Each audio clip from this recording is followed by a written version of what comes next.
ಕುಂಭರಾಶಿ.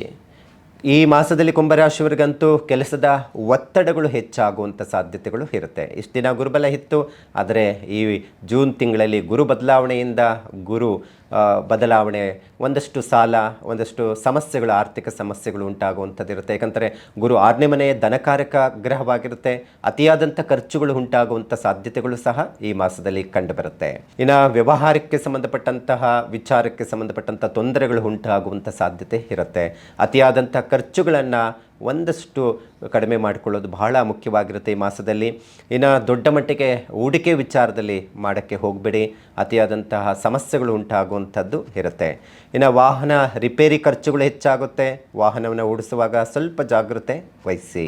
ಈ ತಿಂಗಳು 2ನೇ ವಾರದಲ್ಲಿ ಕೆಲಸ ಕಾರ್ಯಕ್ಕೆ ಸಂಬಂಧಪಟ್ಟಂಥ ವಿಚಾರದಲ್ಲಿ ಒಂದಷ್ಟು ದೂರದ ಪ್ರಯಾಣ ಹೋಗುವಂಥದ್ದು ಇರುತ್ತೆ. ವಿದೇಶಕ್ಕೆ ಸಂಬಂಧಪಟ್ಟಂಥ ಪ್ರಯತ್ನದಲ್ಲಿ ಇರುವಂಥವ್ರಿಗಂತೂ ಕೆಲಸದ ವಿಚಾರದಲ್ಲಿ ಅನುಕೂಲ ಕಂಡುಬರುತ್ತೆ. ಮೀನರಾಶಿಯವರಿಗಂತೂ ರಾಶ್ಯಾಧಿಪತಿ ಗುರು ಪಂಚಮ ಸ್ಥಾನಕ್ಕೆ ಬದಲಾವಣೆ ಆಗ್ತಾ ಇದೆ. ಯಾಕಂತ ಹೇಳಿದ್ರೆ ನೋಡಿ, ಯಾವಾಗಲೂ ಅಷ್ಟೇ ಗುರು ದ್ವಿತೀಯ ಸ್ಥಾನ ಅಥವಾ ಪಂಚಮ ಸ್ಥಾನಕ್ಕೆ ಬಂದಾಗ ಧನ ವೃದ್ಧಿಯನ್ನು ಮಾಡುತ್ತೆ ಅಂತ ಹೇಳುತ್ತೆ. ಪೂರ್ವ ಪುಣ್ಯ ಸ್ಥಾನ ಫಲಗಳನ್ನು ಕೊಡುವಂಥ ಸಾಧ್ಯತೆ ಇರುತ್ತೆ. ಹಾಗಾಗಿ ವಿದ್ಯಾರ್ಥಿಗಳಿಗಂತೂ ಬಹಳ ಉತ್ತಮವಾಗಿರುತ್ತೆ. ಎಜುಕೇಷನ್ಗೆ ಸಂಬಂಧಪಟ್ಟಂಥ ವಿಚಾರದಲ್ಲಿ ಉನ್ನತ ವ್ಯಾಸಂಗಕ್ಕೆ ಏನಾದರೂ ವಿದೇಶ ಅಥವಾ ಒಂದಷ್ಟು ಕಾಲೇಜು ವಿಚಾರಕ್ಕೆ ಸಂಬಂಧಪಟ್ಟಂಥದ್ದು ಪ್ರಯತ್ನ ಮಾಡುವಂಥವ್ರಿಗೆ ಉತ್ತಮವಾದಂಥ ಫಲ ಕೊಡುವಂಥದ್ದು ಈ ಮಾಸ ಇರುತ್ತೆ. ಇನ್ನು ಈ ಮಾಸದಲ್ಲಿ ಉದ್ಯೋಗಗಳಿಗಂತೂ ಒಂದಷ್ಟು ಅಭಿವೃದ್ಧಿ ಆಗುವಂಥ ಸಾಧ್ಯತೆ ಇರುತ್ತೆ. ಮೇಲಧಿಕಾರಿಗಳಿಂದ ಅಥವಾ ಕೆಲಸ ಮಾಡುವ ಜಾಗದಲ್ಲಿ ಉತ್ತಮ ಸ್ಥಾನಮಾನ ಪ್ರಾಪ್ತಿ ಆಗುವಂಥ ಸಾಧ್ಯತೆಗಳು ಸಹ ಹೆಚ್ಚಾಗಿ ಕಂಡುಬರುತ್ತೆ. ಮತ್ತು ಸಹೋದ್ಯೋಗಿಗಳಿಂದ ಬೆಂಬಲ ಸಿಗುತ್ತೆ.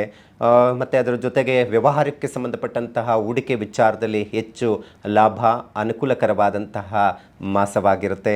ಇನ್ನು ಸರ್ಕಾರಿ ಕೆಲಸಕ್ಕೆ ಸಂಬಂಧಪಟ್ಟಂತಹ ಪ್ರಯತ್ನದಲ್ಲಿ ಯಾರೆಲ್ಲ ಇದ್ದೀರಾ ಅಂಥವ್ರಿಗಂತೂ ಉತ್ತಮವಾದಂಥ ಬೆಳವಣಿಗೆ, ಕೆಲಸದ ವಿಚಾರದಲ್ಲಿ ಅನುಕೂಲ ಉಂಟಾಗುವಂತಹ ಸಾಧ್ಯತೆಗಳು ಕಂಡುಬರುತ್ತೆ. ಬೆಸ್ಟ್ ಎಂಟರ್ಟೈನ್ಮೆಂಟ್ಗಾಗಿ ಲೈಕ್, ಫಾಲೋ ಮತ್ತು ಸಬ್ಸ್ಕ್ರೈಬ್ ಮಾಡಿ ರೆಡ್ ಎಫ್ಎಂ ಕನ್ನಡ.